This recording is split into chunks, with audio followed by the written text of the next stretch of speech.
I'm Misty from On the Bit magazine, and today I'm going to take you on an adventure at a harness horse track. One of the things that I absolutely love about having this job is the people that I get to meet and the cool things that I get to learn that I probably wouldn't have an opportunity to otherwise. And I met the executive director of the Harness Horse Youth Foundation at the Spring Indiana Equine Roundup this year.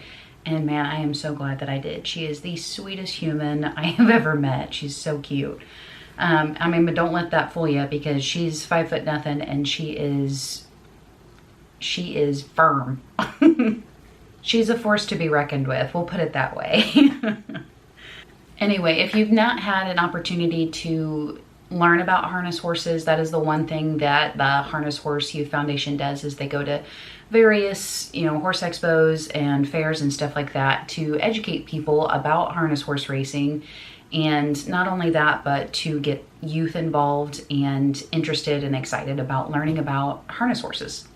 The great thing about HHYF is they run multiple camps through the summer so that kids actually get an opportunity to go to a training track, learn how to take care of the horses, they learn about harness racing, and then not only that, but they actually get to drive and get in a cart, which is the coolest experience. I was super lucky, and Ellen asked me if I would like to come to one of these camps to kind of see the behind the scenes and see how the kids learn things. And I was super gung-ho about it, like, absolutely, I'm super excited about this. And then my husband got sick, and the night before we were supposed to go, we spent the entire night in the ER, so we missed the camp, which really stunk. It all worked out in the end though, because she invited us to come out to the training track, just us one-on-one. And we still got to learn the behind the scenes, and we got in a cart and learned how to drive a horse, and it was so much fun. If you've got kids that are interested in horses, this might be something to consider, maybe sending them to one of these camps just to see if it's something that they like to do. I got the entire rigmarole. So I was basically the student, and I had to learn how to harness a horse. I had to learn all the safety stuff. I had to, Ellen did not go easy on me, okay? It was hard. And even knowing stuff about horses, there were things that, parts of the harness, I had no idea. And that's the great thing about it, is you're there to learn. So this video is gonna be a day at the training track. Then we went to the actual racing track, which was so much fun. Ellen took us on kind of a behind the scenes tour. We got to meet a lot of the people that work at the casino where the track is. Kind of learn the behind the scenes there, which was neat. And then she kept telling us, I've got a surprise for you. I've got a surprise for you. And I hate to be that person, but you're going to have to wait until the end to find out what it is, because it was literally at the end of the day. So stick around if you want to learn what the surprise was. It was the absolute coolest experience of my life. I'm just going to put that out there. So we're just going to jump right into it. Enjoy. Okay. And I would like for you to find something that appears like a stall halter. Yes. Okay. A But halter? A halter, but it's not. Here, I'll get the hobble out of the way for you. Okay, well that looks like a bridle. Yes, so you're close. How about this? Okay.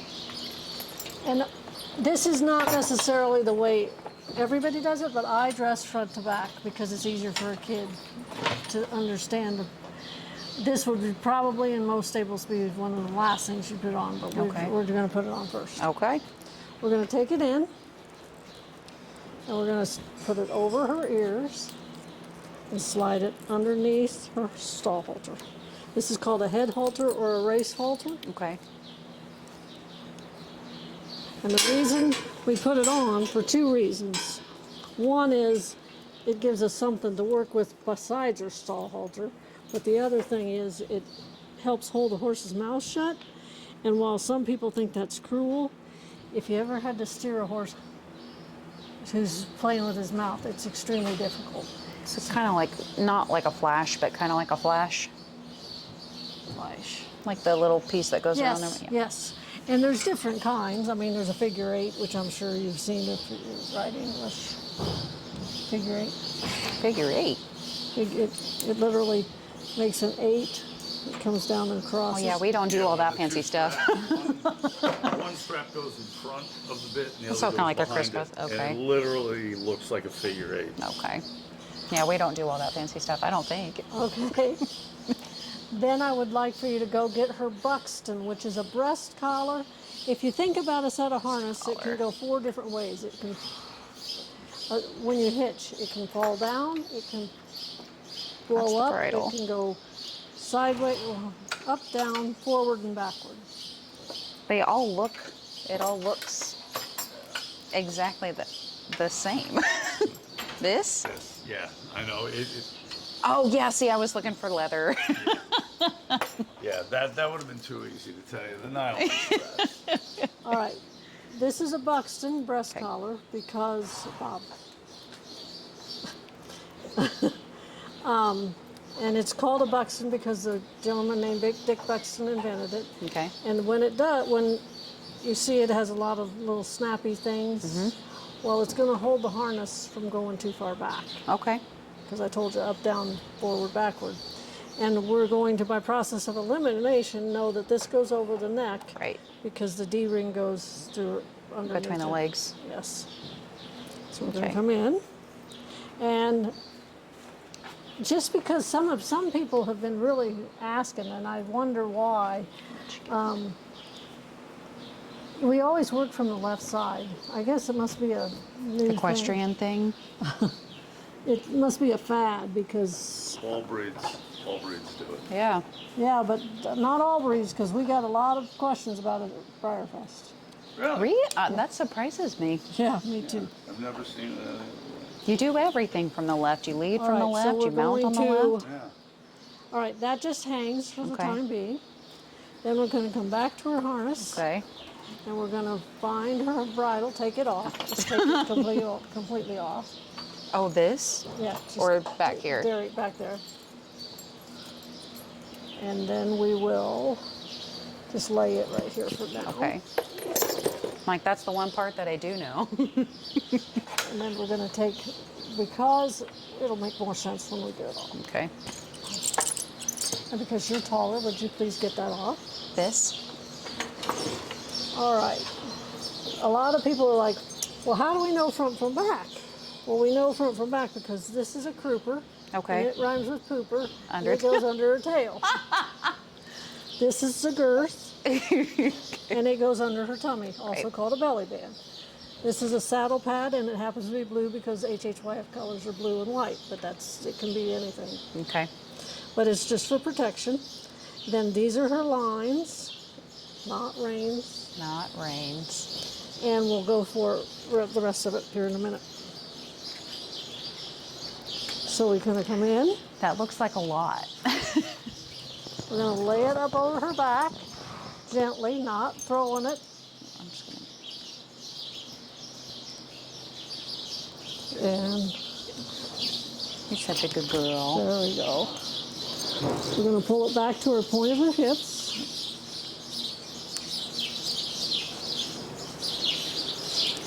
All right. Right over your pooper. That's right. We're gonna, and she already has her tail up, but we're gonna go to the base of her tailbone. We're gonna slide the crooper through gently. Get the extra harness. What do you do for horses that clamp their tails down? What I would do is just work and work and work for days just to relax them. Oh, Because okay. the, So a kinda horse like will usually clamp desensitizing. their tail if they've got hair under there, or if they, well, that's the number one thing. You never want hair underneath there. So you're going to clean it out. Okay. Some horses do clamp their tail. I'm not going to say it. My horse does. It's usually from not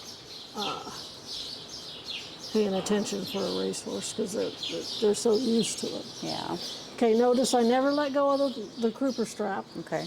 because if you do, then you have to start that process all over. Because hair can get underneath? Yeah, because it's going to fall back down. Then we're going to pull her harness forward, and you're going to pull her girth up to her elbow. All right, now come on this side. Okay. You're That so was- short. She was. Why are all these horses so tiny? Because I'm only 5 feet half an inch. Okay. And I think that they're wonderful for a kid to learn on. That's fair. Okay. Because they trot and they pace. I pick them till they look like race horses. And they actually, all these guys have raced.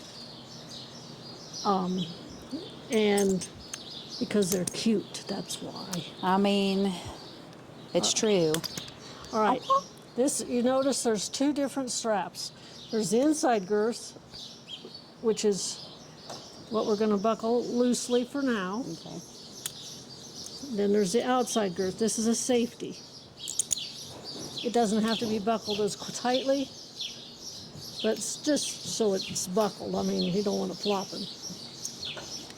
So is that basically if one fails, the other is still there? I really think it more has to do with this quick hitch and the construction of that.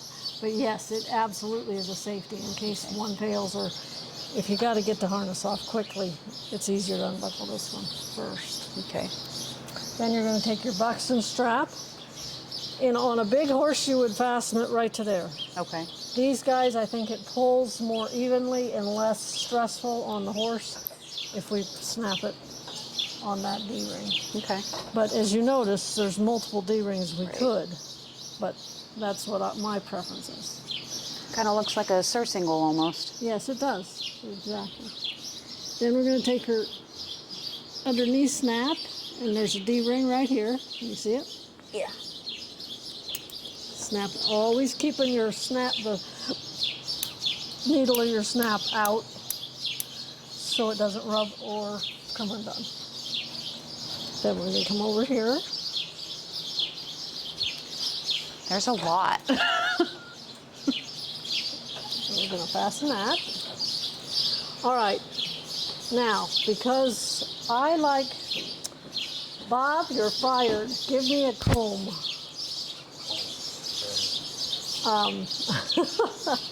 I just found a few shavings in her mane. Oh, did you? Yes, I did.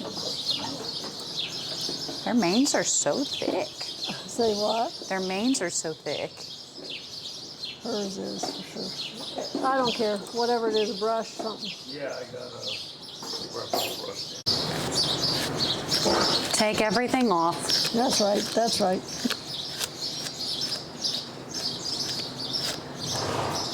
How old is she? She just had a birthday Did she? in March when we did the equine roundup. It was her birthday. Oh, that's right. It was. Didn't I say she was 20? There's everybody here except for Dante and Sneaky are between 17 and 20. Okay. So, except for Wawa, and he's 15, I think. But he's still the class clown. I mean, you gotta have one in every group. That's right. It keeps me going. Mm-hmm. Thank you. All right. Now, see these lines? Uh-huh. It's extremely important that we never, ever bend. I want you to feel that. That's hard. Yes, it's really there's a piece hard. of wire in there. Oh, okay. And that can save your life. Okay. Because when we put the bridle on, when we hook it, you will see that it hooks right on the bit, the driving bit. If this were to be sprung or bent out and that line would come unfastened, you'd be AWOL. Okay. So it's very important that you keep this part hard. or like new, if you Okay. will. And I think that is extremely critical for a kid to know, because you know how kids are. Yeah. And besides the fact that I've seen it save lives, I've seen it, just that split second before that line comes undone, sometimes it can mean the difference. All right, so, Missy, are you sweeping? Bridle. All right, you said this was a one piece. Tell me what pieces you know. Okay. I mean, obviously the bit. The which bit? Oh gosh, I didn't even notice. This one. That's the driving bit. Okay, so what is that one for then? This is the overcheck bit, and it attaches to the overcheck. Look, it moves. Okay, Okay? okay. What else do you know? I know these are the blinders. Uh-huh. A cavison. Nope, that's No? a noseband. Okay, noseband, sorry. Wait, That's more of a cavison. okay. Brow band. Uh-huh. What's this? Cheek pieces? Nope. This is a throat latch. Throat latch. Okay, kids, make sure that if you come to a camp, you know all the bits to your bridle, even if you feel like you've been an equestrian for a long time. Well, I'm going to tell you that that's the reason you come to camp, is to learn. There you go, that's fair. I guess, I mean, not to say that it's very important to know those things, but I know. I don't know, when you do it all the time, you just kind of don't even think about it. All right. Because Missy is used to this, I would, if she were my horse in my barn, I would take her out at cross size. Okay. Because I'm short and because it's easier to put the bridle on. But because we're going to practice safety, Okay. we're going to take the overcheck in this hand. Missy's already wanting it. Then we're going to open her mouth. And she doesn't have teeth right there, so she can't bite us. But she's playing games with me. Missy, Missy, Missy. Hey, come on, open your mouth. She is too. There. Come on, miss. There you go. Then, you pull your bridle up. You stick the ears through the triangle, what I'm going to call the triangle. And it's the part between the overcheck and the brow band Okay. and the crown. Then we're going to try to hold it. So if you're tall and you feel comfortable, you can do this all in one step. But because this is one way you can really hurt a horse, to me, is cranking their ears too much, like I just did. Yeah. Two ears in. Then we're going to immediately switch the cross ties to the outside ring, or to the outside. So go ahead and do that. Come here. And that's for a piece of equipment later. Okay. That racehorses will wear, but I don't use them in HHYF. Okay. All right, then take your line. Make sure it's untwisted. Everything's straight. Bring it forward. Come over here. This is really I'm important. coming over here, okay. Okay. See how this is going to go to the outside and then buckle? Unlike some English bridles. That go around the inside? Yes, Okay. we always buckle to the outside. Why is that? So if there were an accident, it'd be easier to get to, basically. That's fair, okay. Then, see that little thing? That's called a keeper. And it's extremely important that you put the ends of your lines in your keepers, because that also is a safety. Then we're going to take our overcheck. Most 99% of all overchecks have a snap on the end. If you've ever been hit in the eye or on the forehead, it really hurts. So in order to prevent that, we're just going to snap it there temporarily. Okay. Then we're going to take our throat latch and make sure it's straight. I'm going to buckle it in about hole 2. You want about 3 fingers in between it, because when you check her head up, it's going to tighten. Okay. And you don't ever want a horse to not be able to breathe. Right. So then we're going to put that Breathing's a smidge important. keeper. Then I'm going to tighten this really, I'm going to say snug, but it's really pretty tight, because, like I said, a horse with their mouth open is extremely difficult. People think differently than I do, but that's just the way I was raised. And there's the keeper. Hey, miss.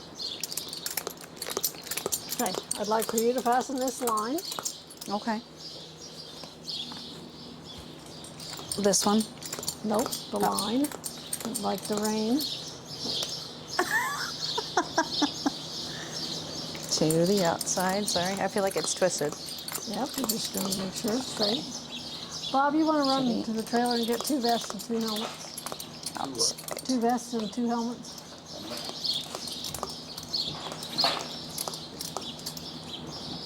Perfect. Yay!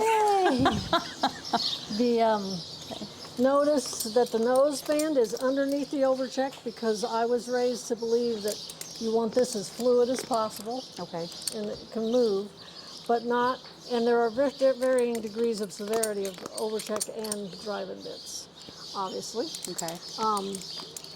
Because if you would have a, say for instance, a Crit Davis on her, you would have way too much to buckle, and it might interfere. This is more just to keep the blinds aligned. Okay. It really doesn't serve much of other purpose except to keep the lines aligned. Oh, the okay. blinds aligned and the bridle so it fits well. Okay. Okay. There's so much to this. Like watching your demo at the equine roundup, I mean, it seems like a lot, but then just trying to be up close and personal with it, it just seems like there's a lot. There is, but you just like anything else. If you do it every day, it isn't a lot at all. Like I told you, if I put hobbles on, did we put hobbles on at the demo? Yeah, I think so. Did you want hobbles on? You tell me, you're the expert. I don't know, do I want hobbles on? I don't think you do. Okay, then no, I don't.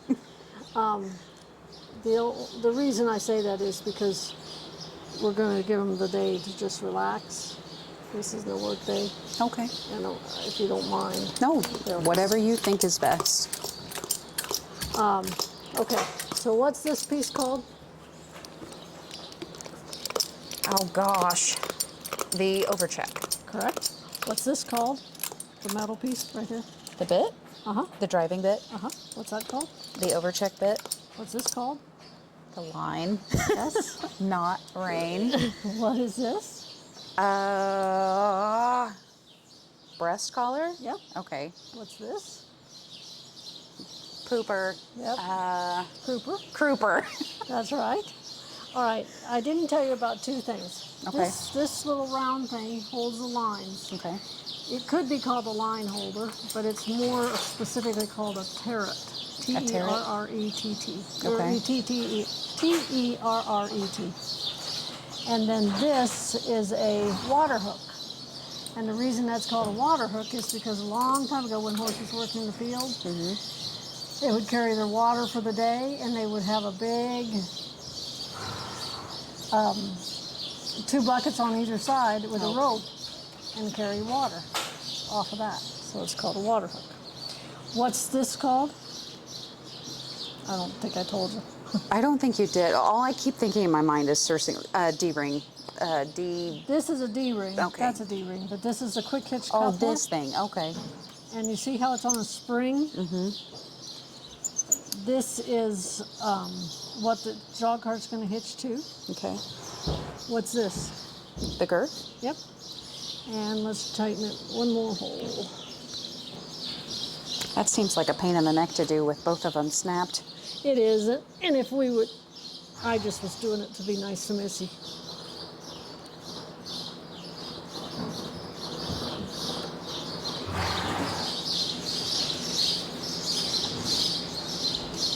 There we go. And then, just Bob that back. We're going to make sure our lines are straight, not twisted like this. Okay. And if they are, which this happens to be, they'll usually come loose. But if not, we've got a line swivel right here so that we can unbuckle both sides and twist them very easily. Okay. Okay. And this is just a temporary hanger. Because these guys are little, I don't want them stepping on the line, so I run them back up under the crooper, but on a big horse you wouldn't have to do that. Forgot. These are hand holds.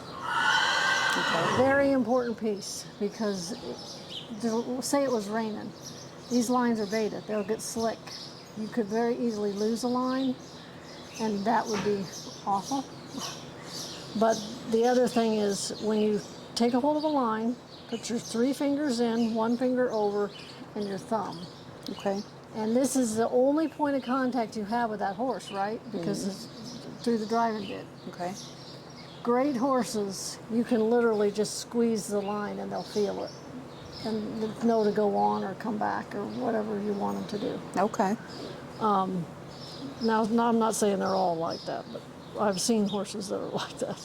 And to me, that just is amazing that they are that sensitive in their mouth. All right, you ready? I guess.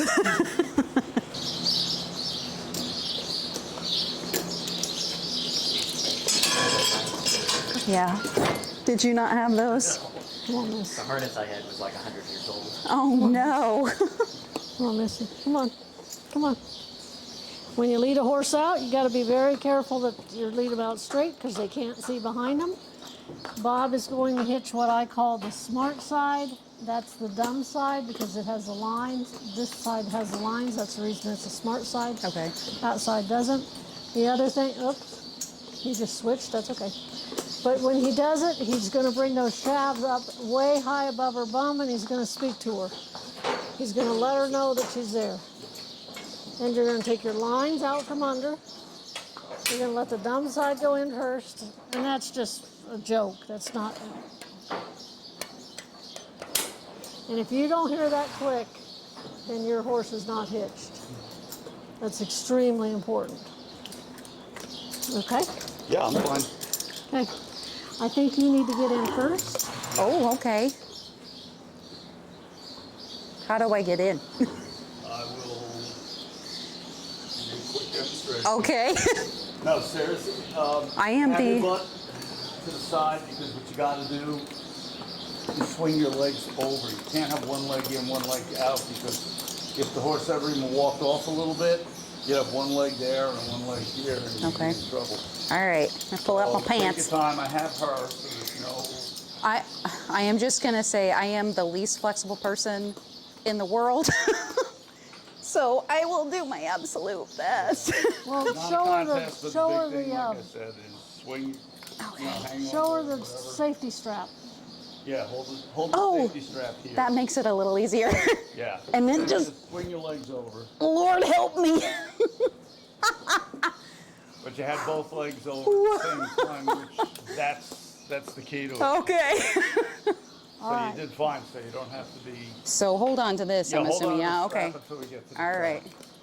Do you not hold on to the strap even once you get to the track?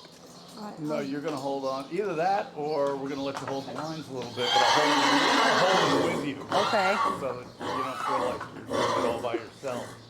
Are you ever afraid of like falling backwards? No. No? This is crazy. It's different. I know I had a barn years ago with girls that were very good riding horse people. Yeah. And they said it was a really strange, unnerving experience at first Yeah. because they had no physical contact with the horse themselves. Yes. Yeah. And it just takes a little getting used to. I'm completely the other way around. It doesn't, I've only ridden a couple of times. It doesn't help me in the least to like start squeezing my thighs or something. Like I know Yeah. what to do, but I've done this for so long, I never do it. Yeah.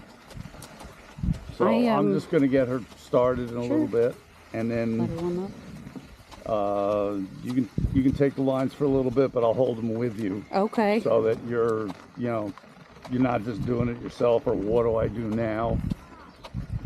So, do you teach the kids too, or like Yes. you're very involved in the camps and stuff? Yes, I used to have a barn and train horses years ago, and I just switched to driving. For me personally, trailering just got to be more lucrative, Yeah. and I did have a son that I said someday he might want to go to school, so I said I'm picking, and I want to really enjoying the choice I made, but I like going back to this. Yeah. Kind of gets me back to my roots. I'm not from a horse family at all. I grew up in the South Bronx. Oh, really? Yeah. let me just get her going a little bit. There we go. And I'll just get her going a little bit to start, and then you can take over. This feels so weird. Yeah. Like the momentum of it is weird. It's just different because you have no contact with the horse, and you have riding horse experience, I gather. I do, but I am not the best rider.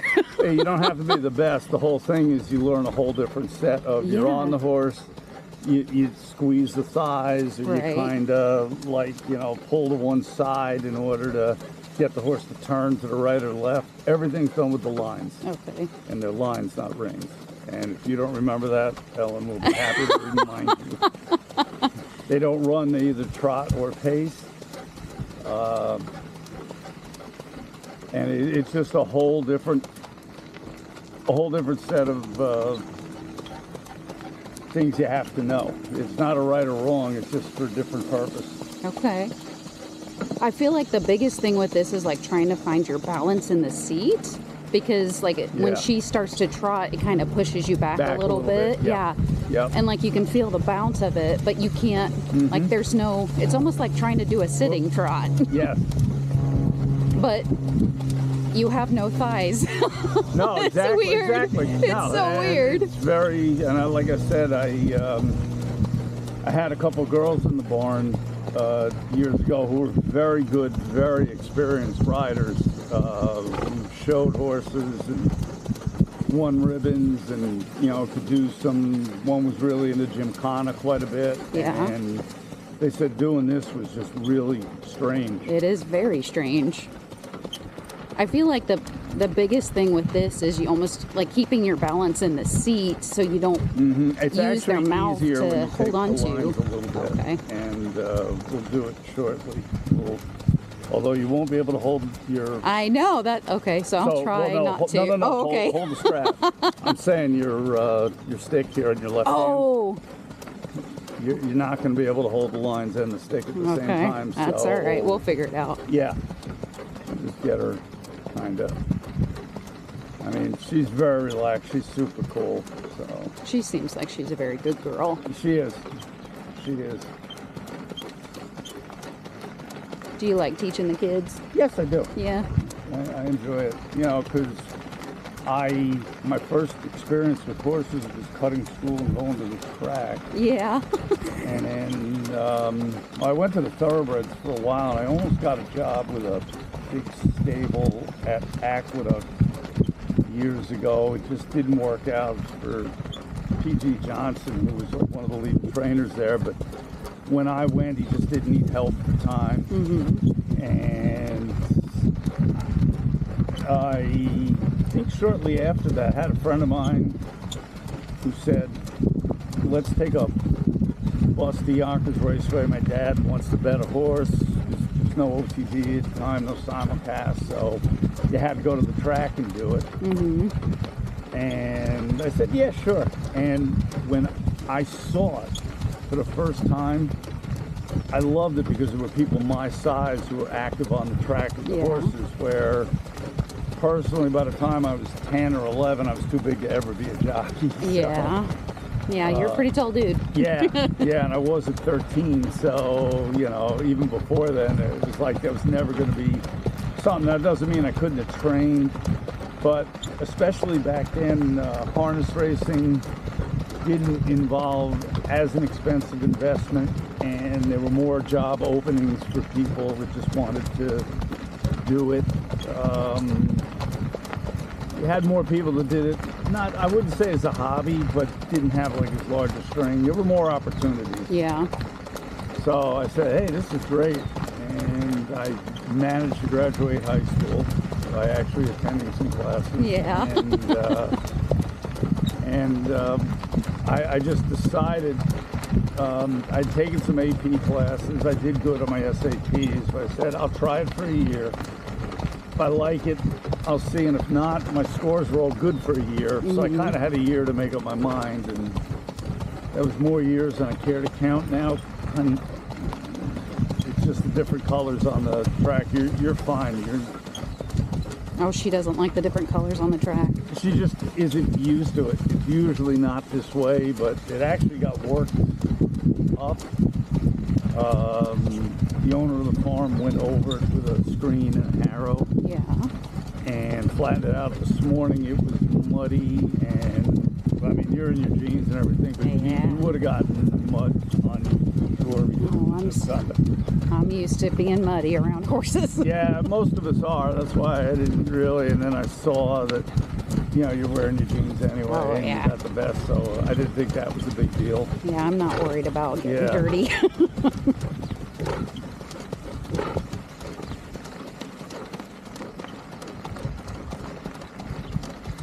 Yeah, it takes a little getting. I mean, it's fun. Yeah, It takes a little getting used to. Yeah. You're used to being on them and being able to have personal contact. So weird. It feels How so far are we weird. going? 2 miles? Okay. How long is this track? Half mile. So we have plenty of time to chat. Okay, good. Yes. So where was? Oh yeah. So I just really, I you know, I had to learn from scratch, just like so many people. Yeah. And I was fortunate in my job. I had a good trainer who also, you know, liked to teach. So after a while, you know, started to learn, and then I worked for Anthony for about 3.5 years. Yeah. Worked for one other trainer, and then was doing good with the number of horses I took care of, and formed a partnership. I had 3 owners, you know, with some money, and we claimed a couple of horses to race at Yonkers Raceway and Roosevelt Raceway in the New York circuit back in the early mid 80s.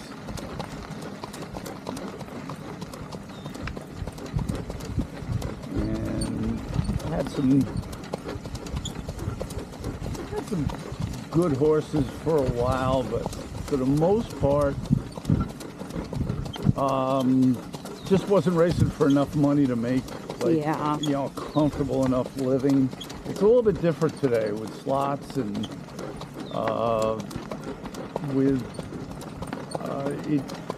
I was able to, or I would say it's easier to make more money and make a living at it, you know, especially at certain places. But like I always said, there was one year, I think it was in 95 at Monticello Raceway. I was 7th in the trainer standings. I had 37 wins, but not a whole lot of money to show for it. Yeah. And then I did get a whole lot of horses, and then I did therapy horses for quite a while, for a number of years.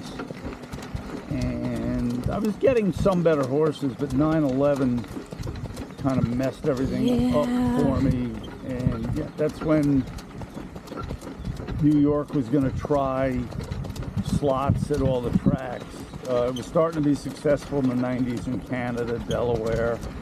A couple thoroughbred states were doing it, and the purses went up dramatically. Yeah.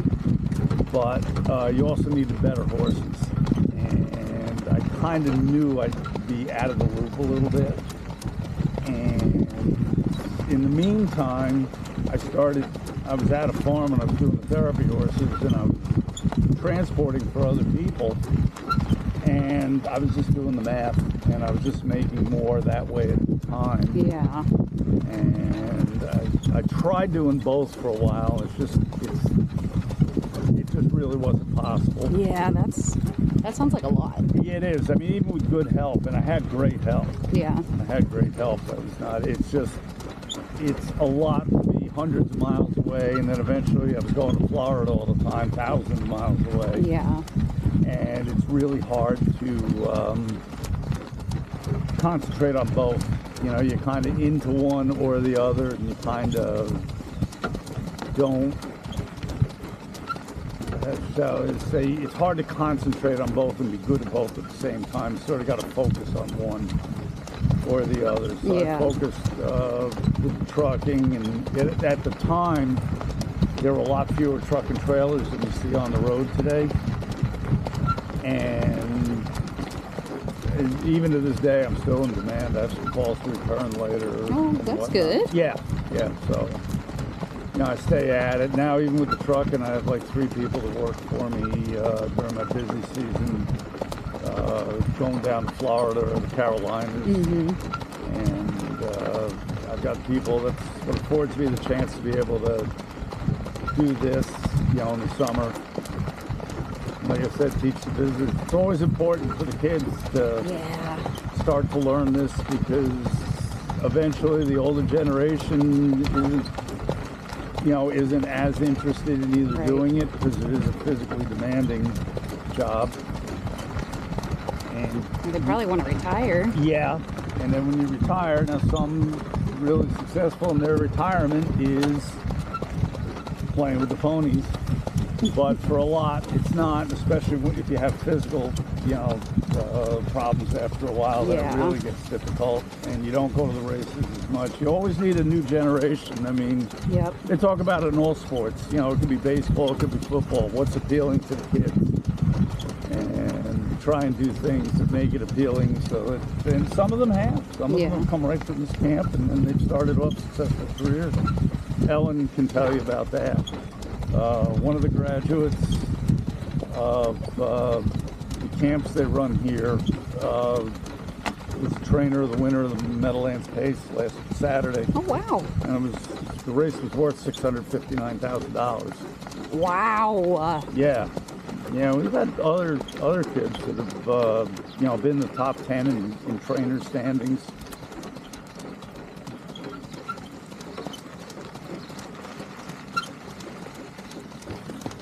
Gotta get my queen wave going.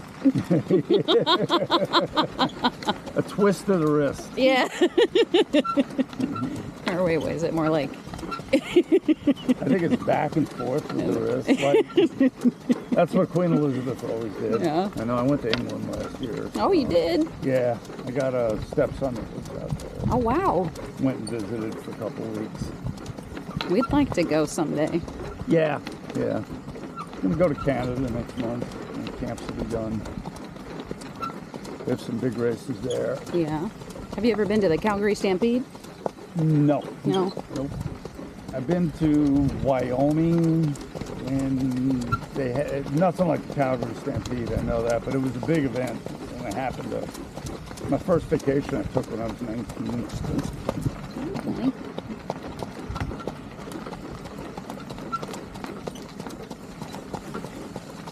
I'd love to go just once. There's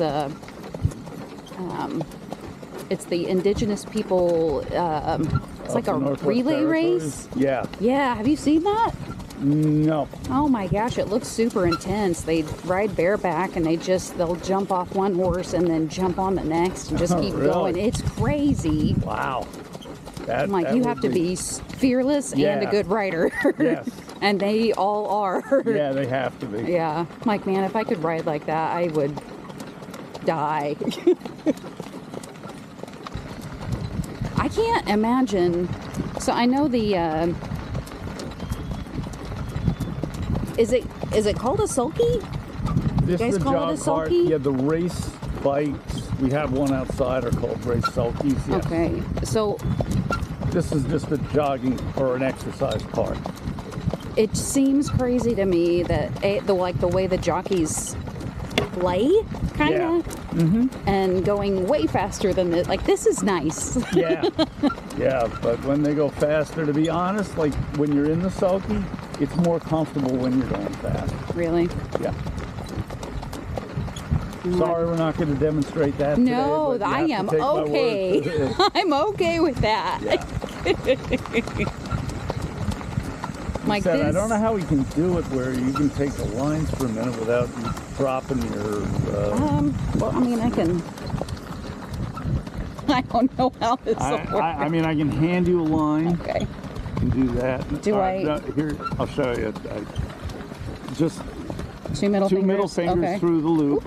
Your finger on top. Okay. Your index finger on top and your pinky on the bottom. Okay. Okay. And all right, you got one line there. Take the other, and I'm holding on to the lines Okay. also. So like this, are my hands okay? Your hands are, yeah, but you gotta. She thinks she's coming off. I don't know. Is that a thing? Like where you like? Yeah, you can chirp to them. Okay. That's just like, that in riding horses are the same thing. I think what it is, I know it seems weird. Pull back on the lines a hair, and it chirped her at the same time. That should get her on the bit. You got to pull to the right here a little. She thinks she's going to the egg. Sorry. That's all right. It's all right. That's why we're doing it in the afternoon by yourself. Go ahead. Go ahead. Come on, Missy. Yeah, I am not good at this. No. It takes time. It's with the kids also. Are we stopping? You want to stop?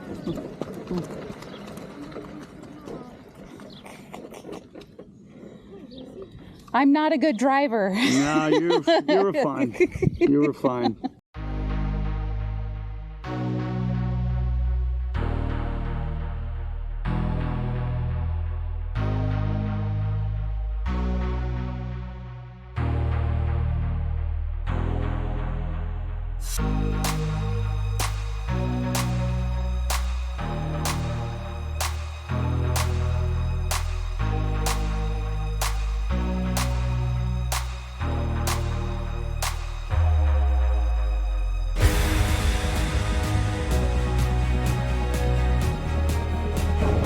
They are up.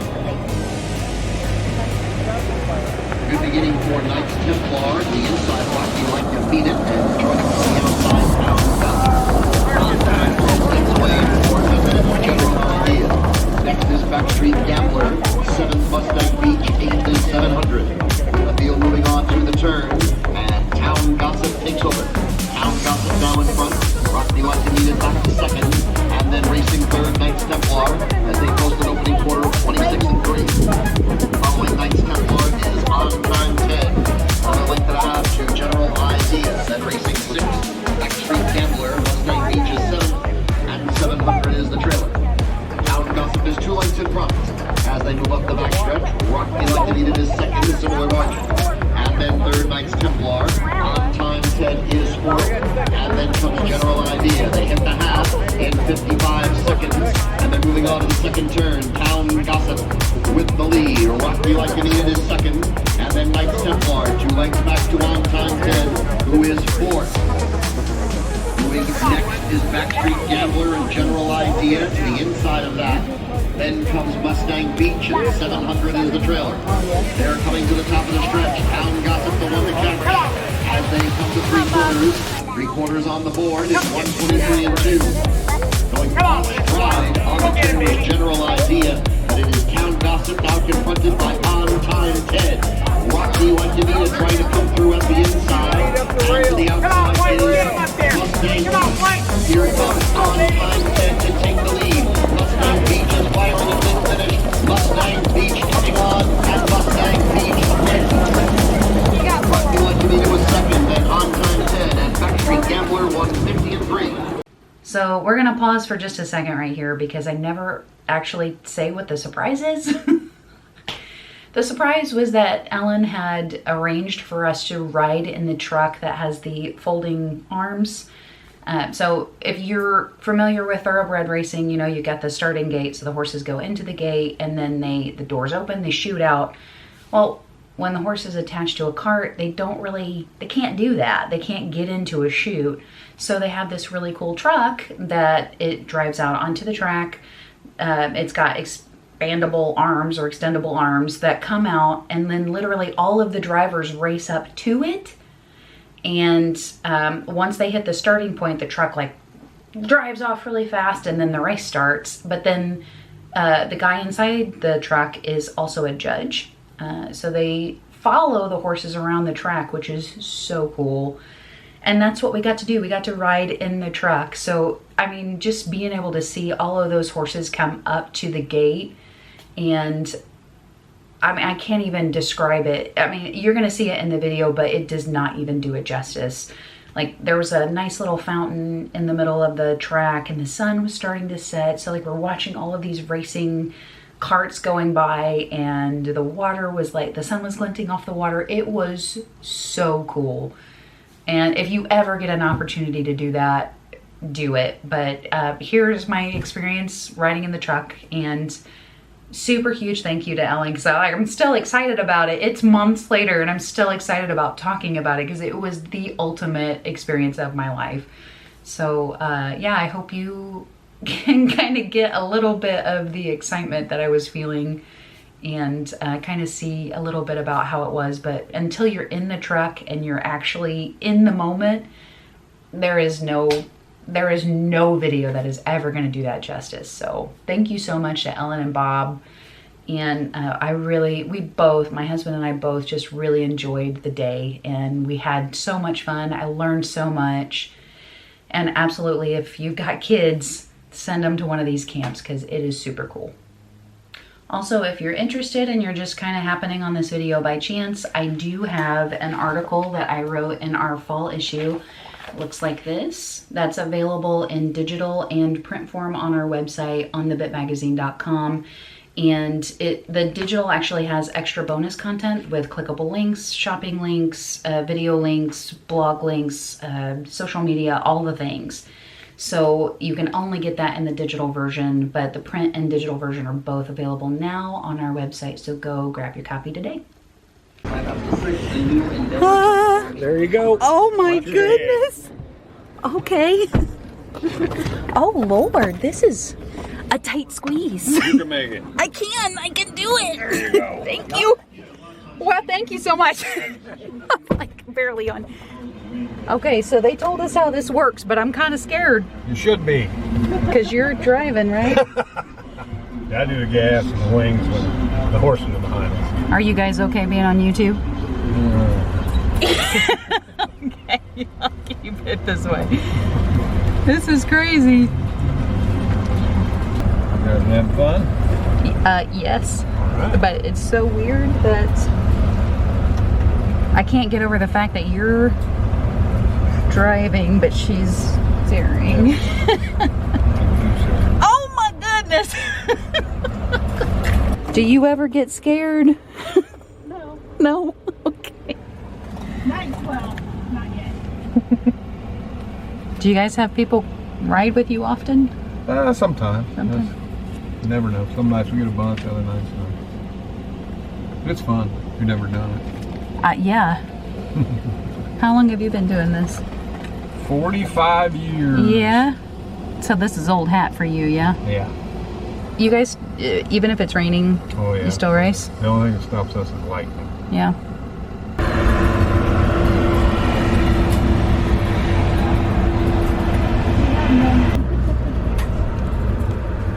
This is crazy! Clear.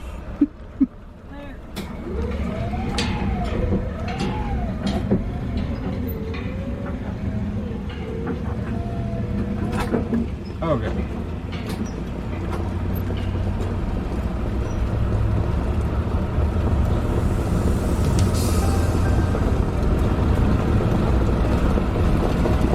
Oh my goodness, this is so cool.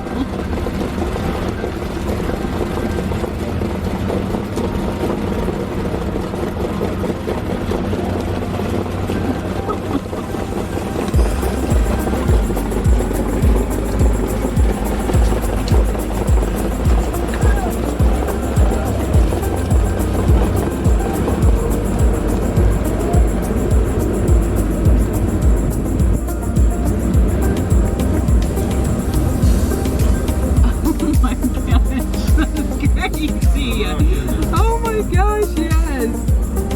That's so, what a cool job you guys have.